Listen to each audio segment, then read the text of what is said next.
Hello and welcome to another episode of Two Guys and a Chainsaw.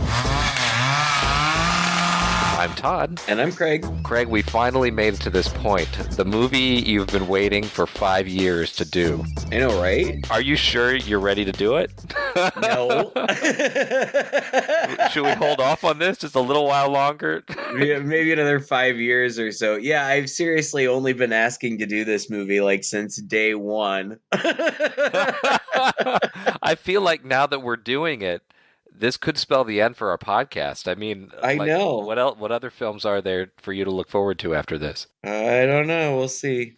Okay. Well, the film that we're doing, at Craig's long-standing request, is 1987's The Gate, a PG-13 film, and this is actually going to kick off a month of family-friendly horror films that we're going to do for the month of February.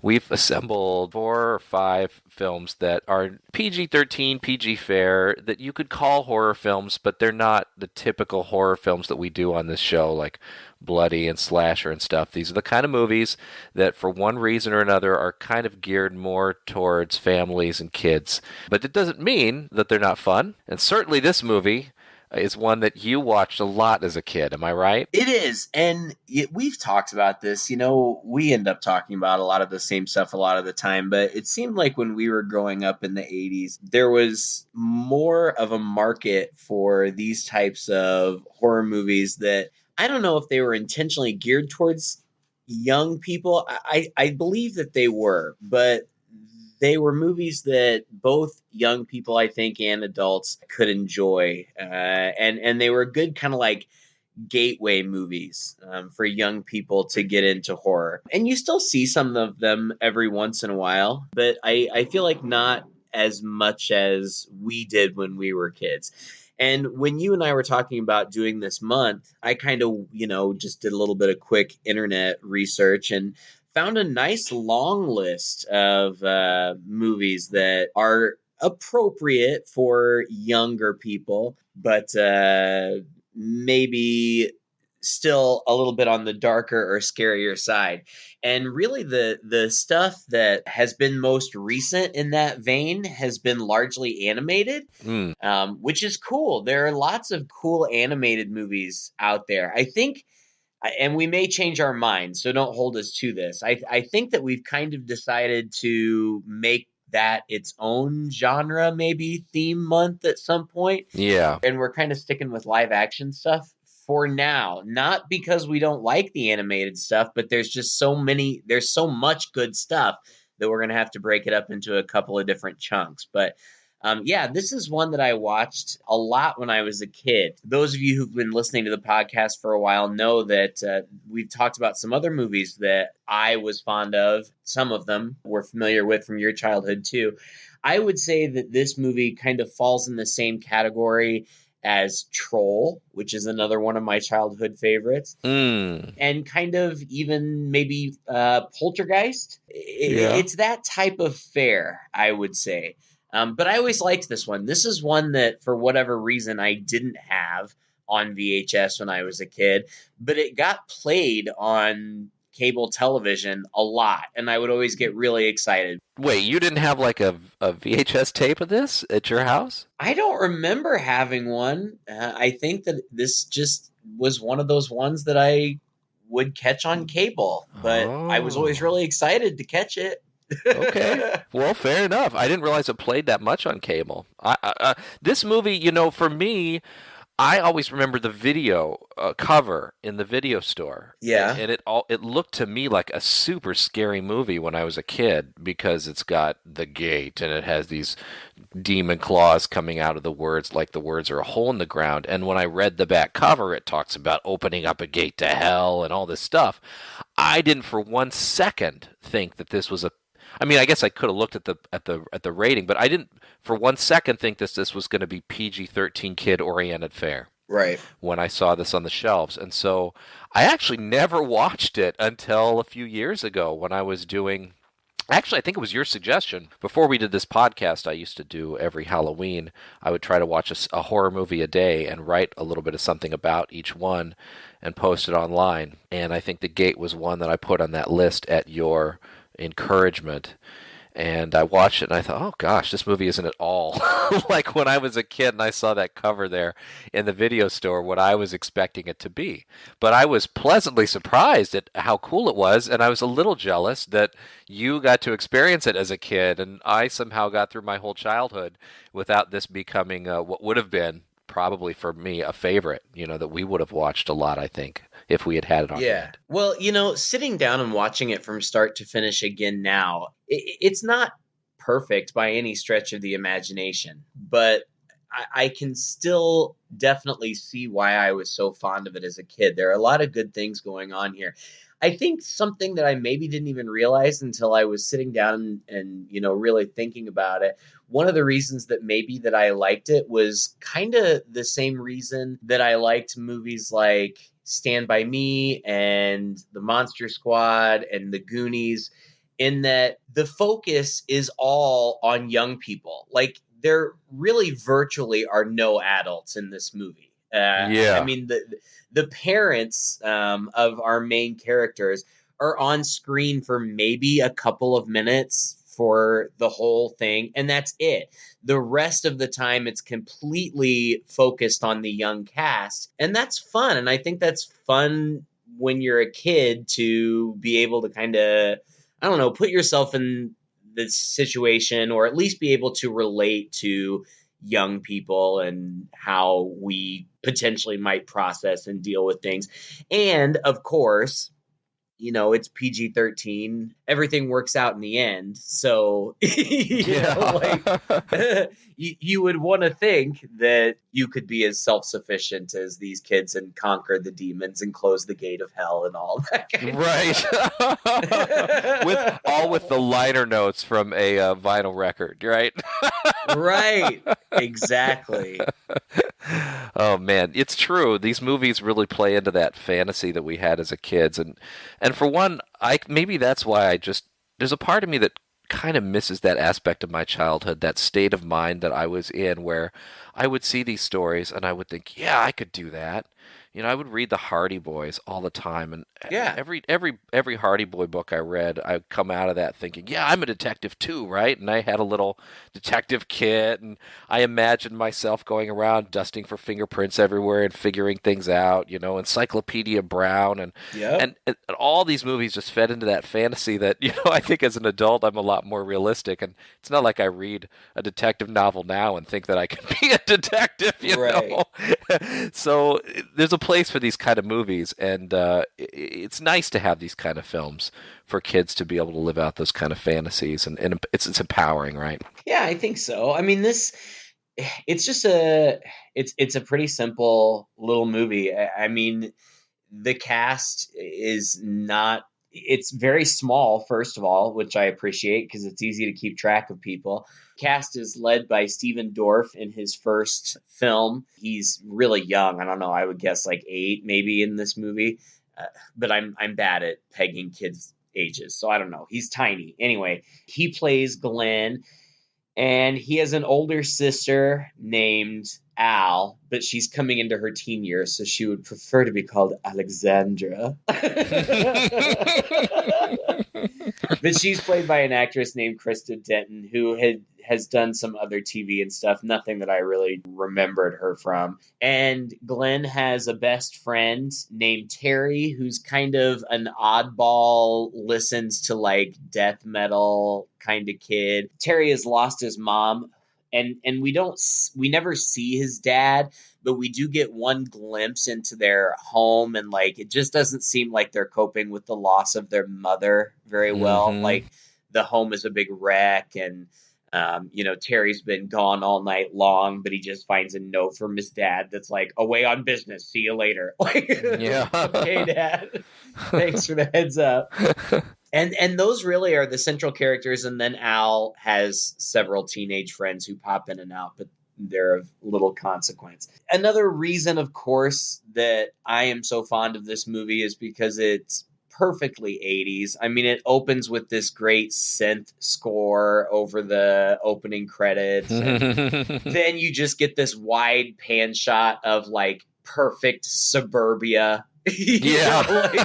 Like the kid from E.T. and the Goonies, and these kids all live in the same suburban neighborhood. And it starts out with Glenn. He's riding his bike and he comes in front of his house, but like he's got this very concerned look on his face. I'm like, why are you so worried? And he goes through his house looking for, I don't know, his sister and his parents or whatever, but there's nobody there. He does notice a giant rocket. Like, that's his thing. Like, he likes doing these, model rockets that he launches or whatever. He notices a great big one on his sister's desk, which is going to play a very pivotal role in the movie. Yes. They introduced that early. Lots of foreshadowing here. Right.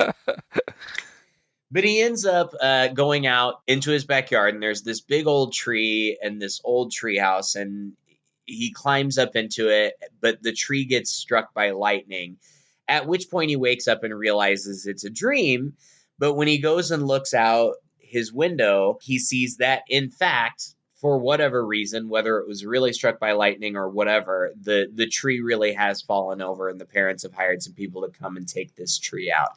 And when he goes outside and is, amongst the workmen, they're pulling out the dead stump, and a geode falls out of it. And I mean, just hitting me in all my feels. Like, I thought geodes were like the most fascinating thing in the world when I was a kid. Yeah, it is so hilarious that you were saying this. You and I wrote exactly the same notes here. I wrote this too, that literally, I'm reading from my notes. Glenn and Terry do everything 80s fun that I used to do. Model rockets, that cool tablet thing they have where you draw and pull the paper up, and finding a geode. Yep. Yeah. I always imagined those rocks. You just break open the right rock and there'd be an awesome geode inside. You're right. Like these magic crystals. And they do. I mean, even as adults, those things are freaking cool. Like, they look like something out of a fantasy world. My parents had like a rock garden in their front yard, and there was this one big round stone, and my sister and I were convinced that it was a geode, and we did everything we could to try to split that bitch in half, but we never could. And it was probably like day. concrete or something. I don't know. But anyway, that sets it up. So now there's this big hole in the ground that like smokes, but nobody thinks that's nobody weird. Cares. That's the hilarious thing about this movie, is there is this giant hole in the ground that everybody promptly ignores. Yeah. And Terry, the friend, comes over, and because they found the small geode, like, Terry is convinced that they can find a bigger one, which in fact they do. But in the process of doing that, he almost falls into it. Like, it's a flippin' sinkhole in their backyard. Yes. And like, now, looking back, like, everything is so contrived, but I didn't even notice when I was a kid how contrived it is. Like, they find the giant geode, and then Terry almost falls in, and then somehow Glenn gets a big splinter, which makes him bleed, so he bleeds in the hole. As it turns out, there's this whole system of things that needs to happen for the gates of hell to be open. And just by coincidence, they all happen. And I love that now, looking back. Like there's like 10 distinct things that have to happen, and they all do. Like the stars literally have to be aligned. Like, it's true. Well, I've got the whole list. Okay, so all right. Because we eventually learn this. Okay, there's other stuff that goes on, and we'll get there. But eventually, Terry like listens to like devil music, and he's like listening to his devil music in his room, and it's on like an LP. And as you mentioned before, not only does the music like narrate what's going to happen, but also there are these great liner notes, which is like the Satanic Bible or something. See, these guys knew. They wrote their own music. They got their lyrics from this thing called the Dark Book. That's like the Bible for demons. And here's the creepy part. This is their only album, And after they made it, they all died in a plane crash. So funny. And as he flips through it and he later shows Glenn, like, he's like, see? And he's like, all these things have to happen. So there's the big hole, and there's a giant demon, and there's a geode, and the constellations are aligned, and there has to be blood, and there has to be a sacrifice, which unintentionally there is, and very specifically, there has to be levitation, Yes. which they do. Which they just casually happen to do They at just a party. catch. Oh my gosh, that is so funny. I mean, we're jumping around, but at some point, the parents leave. They have to go away. For 3 days, and Al is only 15. These parents are very trusting. Yeah, they really are. Well, they do make a big deal. I guess it was the 80s. Well, actually, my parents left us home alone. I mean, I was babysitting well before I was 15, but I was babysitting for other people, but not for more than an evening, Right. Not overnight for 3 days. And it's hilarious as they leave and they're driving off in the car. The last thing Mom says, "Okay, no parties." And then the very next shot is the door opening and somebody's arriving to this massive party that they're throwing at the house. Just like, of course, the 16-year-old's going to do. So they have this party at the house, and it's cool. It seems like a really cool party, too, because at first it starts out with them just drinking beer and playing around, and we get these other scenes with the two boys upstairs reading over the liner notes and doing all this stuff. And then they come back downstairs, and by now they've lit like every candle in the house, put them in the living room, and everybody is gathered around, and they're telling ghost stories. Mm-hmm. And then one of the girls gets this idea, let's play the levitation game.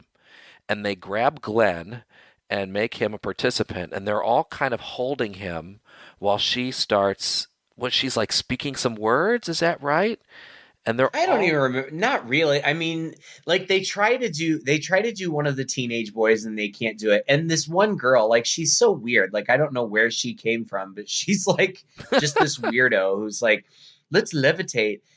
But anyway, so they decide that the teenage boy must be too heavy, and they happen to see Glenn like crossing the room, so they get him, and they start doing it, and the girl's just like, she doesn't say light as a feather, stiff as a board, but that's basically what she's saying. She's like, think of dandelions on the wind and blah, and she's telling everybody to concentrate. And just these two people, I feel like, are kind of lifting Glenn, and it's super easy. And then it gets to the point where, like, they're holding him way up in the air, and then he just keeps floating up to the ceiling. He's literally levitating in front of all of them. That's not how this game works. No, this is never the result of this game. No, but he floats up to the ceiling and like freaks out and eventually falls down, and everybody's like, "Whoa, that was weird." Yeah. There's just a shot of the girl's face. She goes, "Well, maybe I won't do that again." Yeah. Yeah. Excuse me. You guys all just literally levitated a guy in your bedroom, and now you're just going to go off and do something else.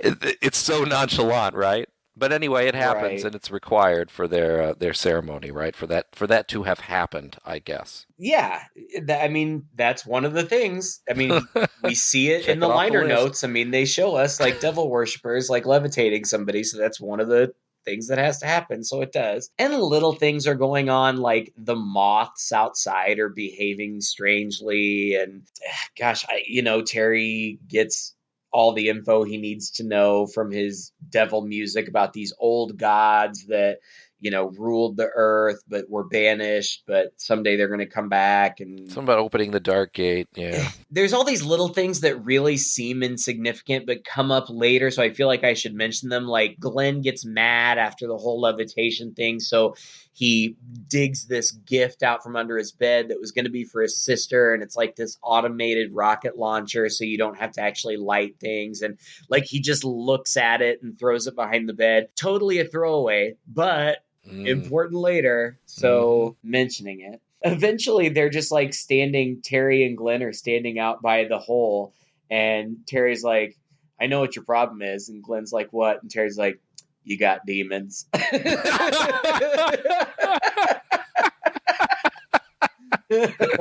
because like they dug up the hole, but then they filled it back in, but then it opened up again, and so they cover it with the floor panel of the treehouse, Mm. so that like there's like a trap door that like opens right into to the hole, which is convenient. When they break open that geode, it glows and smokes. And that toy, I don't even know what you call it. It's like a carbon copy toy. Like, I don't even know if Yeah. they make them anymore, They but we must used to have them when we not. were They kids. were awesome. Yeah, you would write on it. It's like a piece of plastic that's a little gray, but a little translucent, and a black, almost waxy part underneath.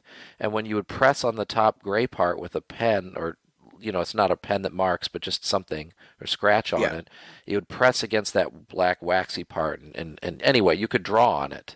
And then you could lift that, and it would all go away. Right.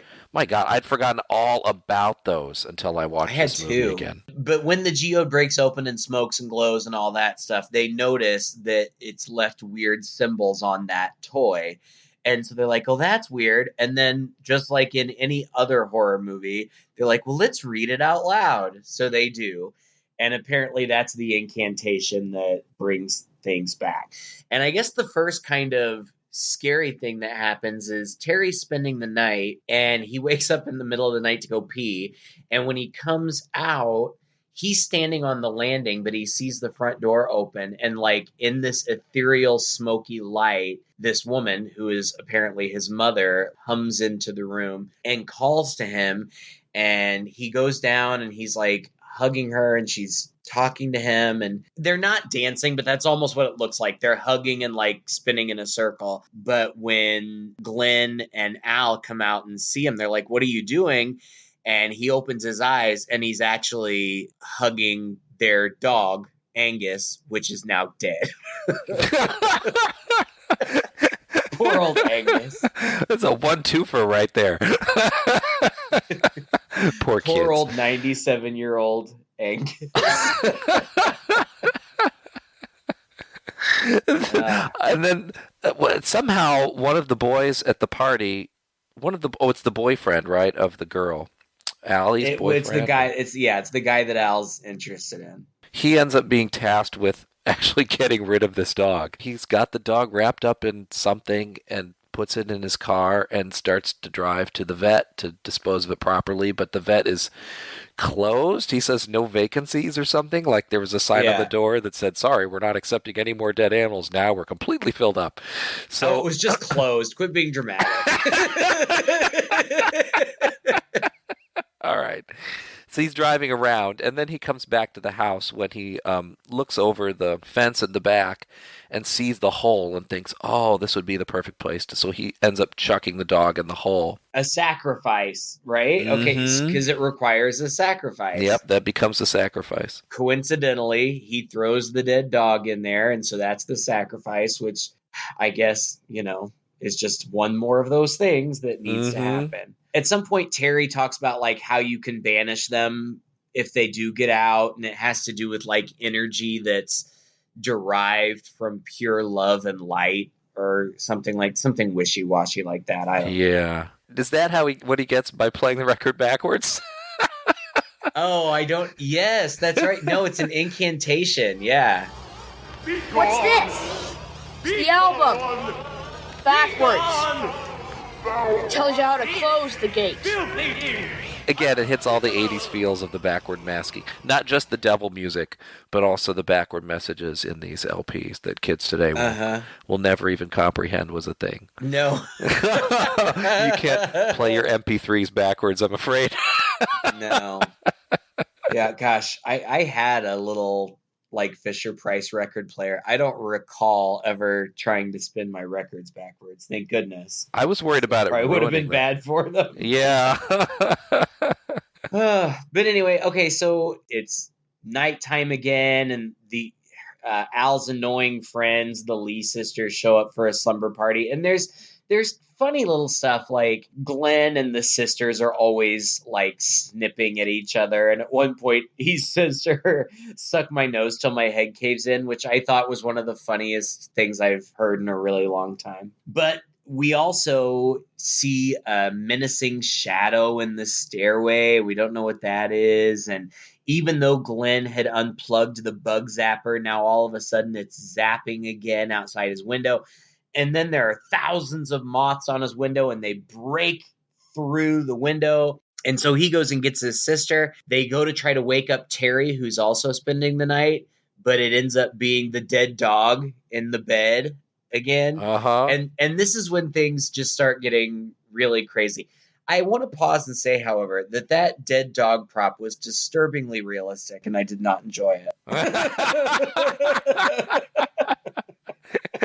But this is when things start getting crazy. Like after they see Angus in the bed, like these monster hands come out from under the bed and grab Al and almost pull her under the bed. And so they run to the door and they open the door and Glenn's like, yay, mom and dad are home.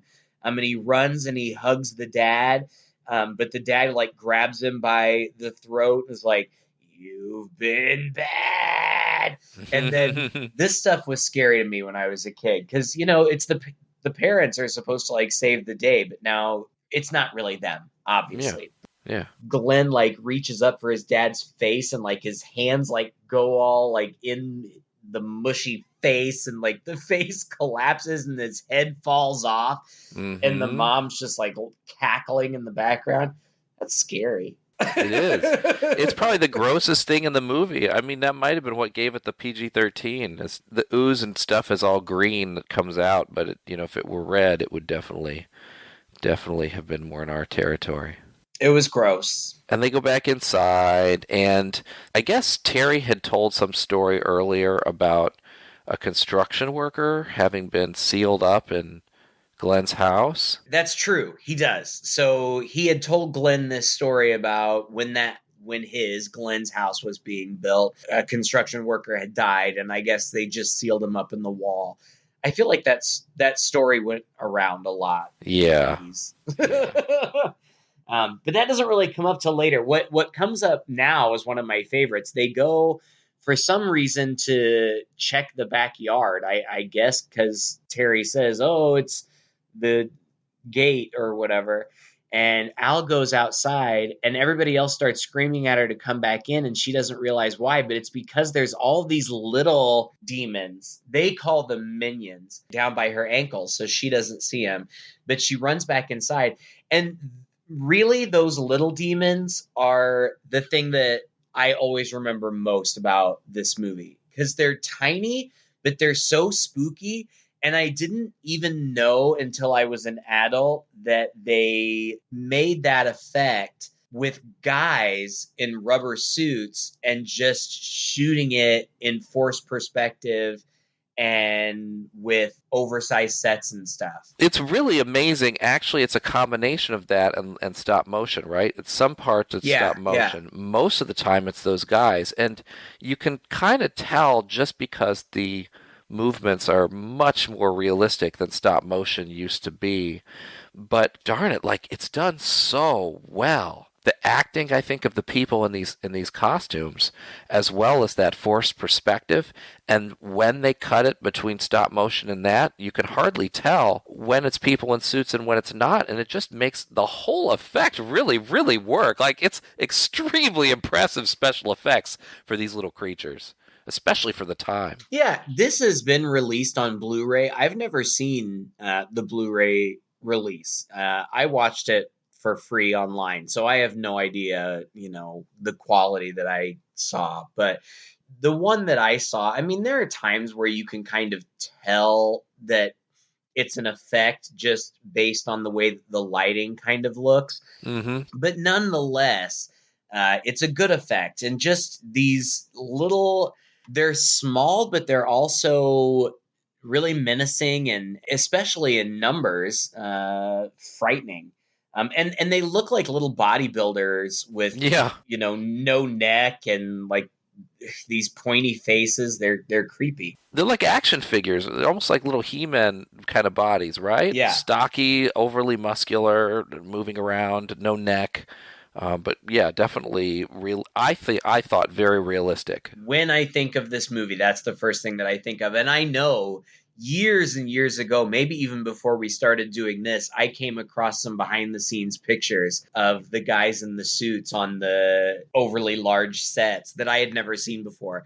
And I sent them to you just because I thought they were so cool. Mm-hmm. So you can find them online. But from here on, it's just kind of the kids battling these evil forces. First, they think that they're going to read the incantations from the liner notes, but as soon as they go to get the album, it bursts into flames. They want to call the police, but before they can, the phone rings and it's the evil voice of their dad again. And then the phone catches on fire and melts, and so they have no way of contacting anybody. Little details, like there's a family portrait hanging in the stairway, and after all this craziness starts happening, they walk by it and Glenn looks, and everybody in the photograph except for him is slaughtered. Like, Mm-hmm. it's really really gross. yeah, it's really creepy. Like they had clearly done this photo shoot where they took the nice family picture, but then they put, blood and gore all over everybody except Glenn, and had them pose in really disturbing dead ways. And little details like that, I just appreciate. Yeah. They end up, because they don't have the dark book or whatever, they're like, well, in the movies, they always just read from the Bible. So they get a Bible and they take it out and they start reading, and it seems like it's working because instead of all the light and smoke coming out, it starts getting sucked in. But then, in a really stupid moment, Glenn's like, Terry, you're getting too close to the hole. And he's like, quit being such a loser. And then he falls in the hole. He falls in the hole and he starts getting attacked by those demons. They're biting his legs and stuff. And finally, Glenn ends up pulling him out. And I think Terry throws the Bible into the hole after he's out and causes an explosion. And it seems like now at this point the hole is closed. And so they kind of think that that's it, right? They start doing a little celebration. They go into the house. But we know we still have at least 20 minutes left on this movie. So at that least, can't be the right. end. Right, but the good news is, because they think that everything is over, those annoying sisters have invited over the annoying boys, and they show up, and Al, thank God, is finally like, you know what, just everybody leave. And I was so glad because all of those other teenagers were so obnoxious. I just wanted them to leave, and they finally do, and they're gone for the rest of the movie, and I was so happy. They are, but they're obnoxious in such an 80s way. Like, I just love the way that they trade all these quips and barbs back and forth. What are you doing? Probably fagging off. What'd you do to your face? None of your beeswax, Four Eyes. I think it's a definite improvement. Hey, eat your feet, dwarf. Suck my nose till my head caves in. Why don't you grow up? Drop dead. Up yours. Piss off! Why don't you shut up? Fagging off. And the one girl fagging off in nowhere. I don't even know what that means. I don't either. I've probably done it, but I don't know what it means. And the one girl has like something about Mary hair, like her bangs are like 4 feet like high. 4 feet high. It's a wall. So funny. It's but they get rid of them, thank goodness. And Al's like, it's the middle of the night. It's going to be morning soon. I'm getting cleaned up and going to bed. But the boys are like, no way. We're too excited. Let's go watch TV. So they go watch TV for 2 seconds before this dead body flops out of the drywall. Mm-hmm. And Glenn's like, oh, it must be the workman. Terry's like, well, that's weird. I just made that up. But then the workman comes to life and grabs Terry and really pretty unceremoniously just pulls him into the wall, and the wall seals back up. So Glenn goes to get his sister. I don't know what to say. I mean, frankly, watching it again this time around, it felt like it took longer than I remembered to get to the action. Uh-huh. But then once you get to it, I mean, it's just boom, boom, boom, boom, boom. It all just kind of happens really fast. And it's a kitchen sink of stuff, isn't it? Yeah. I mean, these demons are really unorganized in the way that they're going to break out of hell or whatever this is supposed to be. It's just a mishmash of like, I kind of feel like the writers are like, well, that would be cool if we had this. Oh, it'd be cool if we had that. And Mm-hmm. of course, we're going to have all these demons, and then we're going to have this kind of zombie construction worker coming out of the wall. And hey, wouldn't it be neat if the picture of them looked slaughtered? I mean, there's not a real coherent sense. I guess it's just supposed to be chaos, Yeah, right? yeah. But it's still confined to this house Well, and and not these only is it kids. confined to the house and to those kids, but it's also like, especially this last half of the movie, it's as though it's happening in real time. Everything that we're witnessing is happening to them in the course of like 45 minutes. And so it's a lot. Yeah. It's a lot of stuff. I would be scared too. Glenn goes to get Al, and they have to first fight off the minions. Al tells Glenn to go get their dad's shotgun, which is downstairs in the closet. And so he goes to do that. And eventually, for whatever reason, she joins him down there. And they're trapped in the closet, and the minions are like trying to get in. But all of a sudden, then the minions stop trying to get in. They don't know what's going on. Glenn hears something behind them in the closet, and of course the construction worker bursts out again, grabs Al, and pulls her in. And I don't think we've mentioned it before, but up until this point, according to Terry, the gate has only been open like a smidge because it requires 2 human sacrifices for it to be open entirely. Well, now they have 2. They've got Terry and they've got Al. And so when Glenn runs back up to his room, he looks outside, and all of this evil smoke is spewing out of the hole up into the sky. Apparently nobody else in town is up at like 4 in the morning or whenever this is supposed to be Nobody's happening. paying attention to any of this stuff going on. Because not only does no one come to investigate the huge pillar of smoke, but also that like it's spreading out like Ghostbusters style, like into this Yeah, huge across the storm city. across the city. I do appreciate that they at least make Glenn like a real kid. Like he would have been like I was. Like, what do you do when hell opens up in your backyard? Well, you sit in your room and you cry for a little while. Yeah. It's totally what I would do. And there's not much he can do. I mean, the floor in their downstairs like foyer area has opened up into this enormous hole, and he's just sitting up. First of all, he tries to figure out. Terry said there was a way to get rid of him, and he's trying to figure it out, and he can't figure it out. Just as he had wrapped up a rocket gift for his sister, apparently she had given him a birthday card or something too, and she had signed it. Said happy birthday, love, Al, A-L.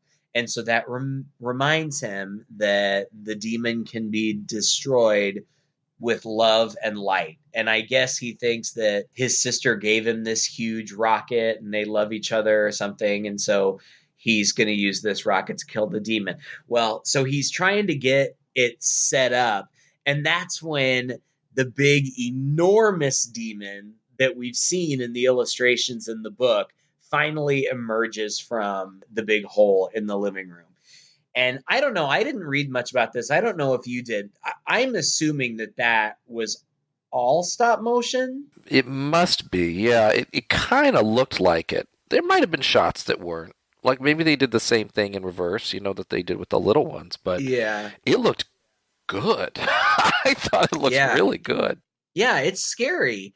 And I mean, it kind of looks like the little ones a little bit, but it's slightly differently shaped, and it's a little bit more like serpentine, and it's got, multiple arms as opposed to just the standard 2. It pops out, and I don't even really know what to make of this part, and I think I'm probably reading too much into it. But it pops out, and Glenn's sitting there with his rocket, and he's just kind of whimpering and doesn't know what to do. And the thing looks at him for a while, and then it grabs him by the hand and kind of lifts him up a little bit, but not in a particularly threatening way.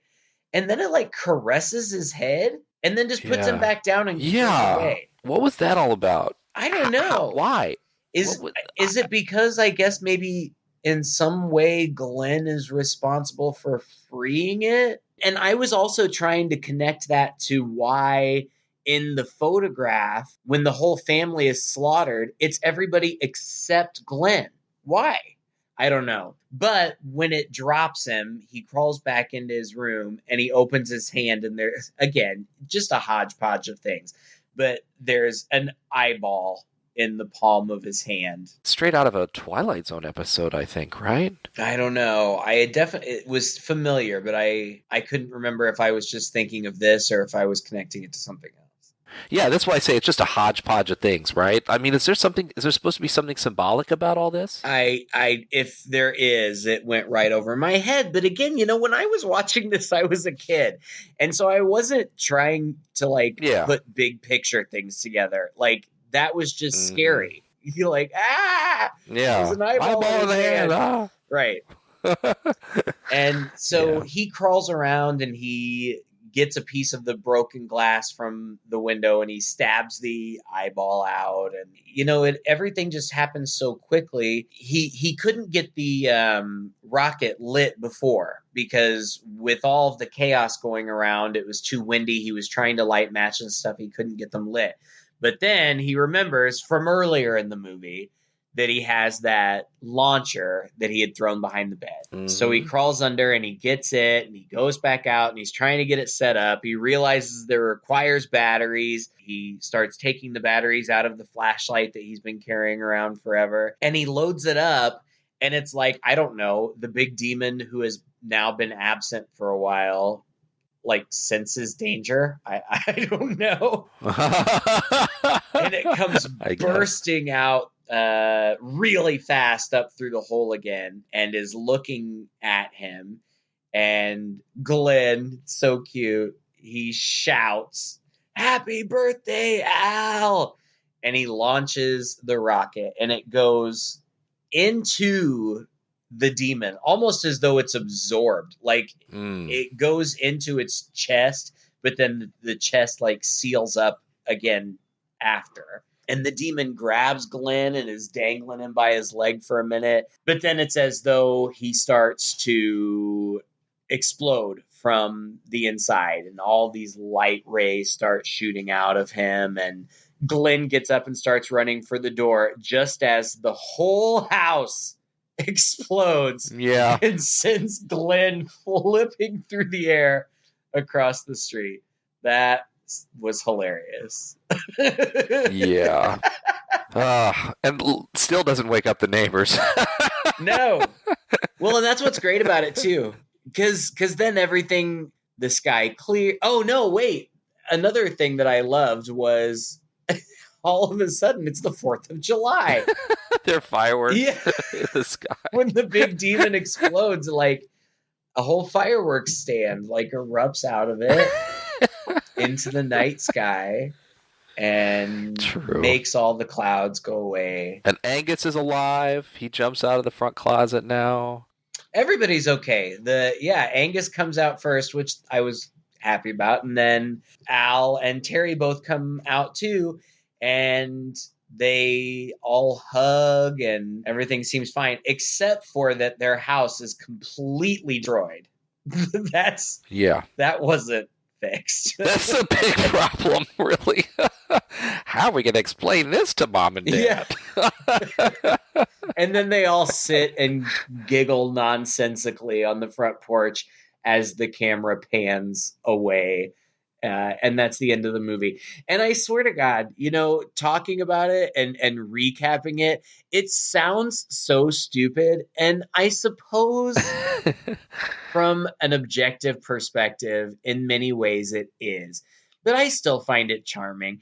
I told my partner last night, I said, at this point, I feel like maybe I've gotten to the point where I've almost seen this movie too many times. Dozens upon dozens of times I've watched this movie. And I think I'm outgrowing it a little bit, but it'll always be charming to me, and it'll always make me think of being a kid, because this came out, in 87? So I would have been 8. And I imagine that I probably saw it pretty soon after that. I mean, I was young and watched it repeatedly throughout my childhood. Just like I did with so many of those other movies that we talk about all the time, like The Goonies and that type of thing. It was in heavy rotation Yeah. at my house. And so I just have really fond nostalgia for it. And I still would recommend it to other fans of the genre. It's not amazing. It's not some, cinematic feat, but it's cute and it's kind of a time capsule of the 80s. It's got all that nice stuff, all the hair, all the outfits, all the goofiness, and like you said, just the general theme of the movie. The kids save the day with all this improbable stuff kind of coming together. It doesn't make a lot of sense, but as a kid, it is fun to watch this sort of thing.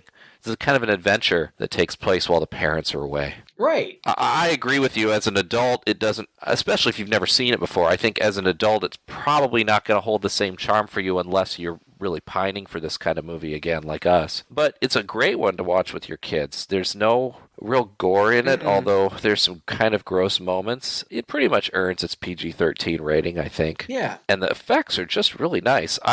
The writer of this movie wrote another movie, Ruskies. Did you ever see Ruskies? I don't think so. That was about the Russians invading, and once again, kids have to help save the day in that one. And then he wrote a sequel to this, The Gate 2, which the director and writer collaborated on as well just a couple years later. Now, have you seen that one? Yeah, I saw it. That was one of those things, again, back in the days before the internet, you would go to the video store and all of a sudden there would be this movie that you had no idea was even being made. And that's what happened with me with The Gate 2. I saw it on the shelf and I freaked out because, I loved The Gate. I rented it and I remember at the time thinking that it was not good. I just didn't think that it lived up to the original at all. It follows Terry. I think it's supposed to be 1 year after the events of the original movie. Glenn and his family have moved away from their house, but Terry is still there. His life is rough. His dad, of course, his mom is still dead, and his dad's an alcoholic. And I don't remember exactly how he justifies it, but somehow he thinks that he can use the demon's power if he summons them again. And so he does, and somehow he captures one of the minions, and all of a sudden it's like the minion, it doesn't do anything different than it does in this movie. It doesn't talk. It doesn't have any kind of discernible character. He just keeps it in a bird cage. But apparently it can grant wishes. But then it becomes a whole monkey paw situation where it seems everything's great. It can grant these wishes. But then after 24 hours or something, it goes bad and there are consequences to the wishes or whatever. And it ends up with Terry crossing over into the hell dimension to confront these ancient gods or whatever. And at the time I thought it was really stupid. I watched it again recently because it was streaming somewhere. I don't remember where it was. I think it was on Shudder. And I liked it better than I remembered liking it before. And there was actually some kind of ambitious stuff that those final scenes, in the hell dimension, were kind of ambitious. I still don't like it as much as I like the original, but it's interesting in its own right. Well, that's cool. The director, Tibor, I don't know how you say his name, Tibor Takacs.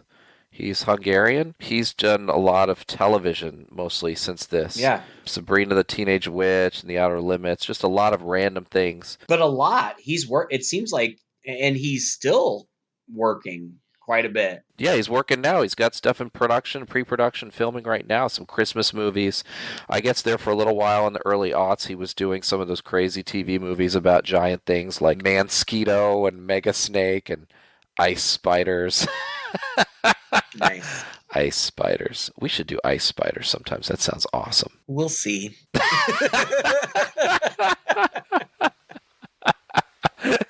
But anyway, yeah, it seems to have served him well. It was one of his first, I think, is actually his first feature-length film back in '87. So, and Stephen Dorff went on to be quite famous there for a while. I haven't seen anything out of him for a while, but I remember him in one of the Aerosmith videos with Alicia Silverstone. He was like the bad boy boyfriend in one of those, and he was the villain in one of the Blade movies, and he's done a lot of stuff. The rest of them, not so much. The two girls who played the annoying twins, they've gone on to do a lot of TV. So, it's one of those movies where you've got young actors and new filmmakers who would go on to do other things, and you just kind of see innovation and imagination, and I appreciate that.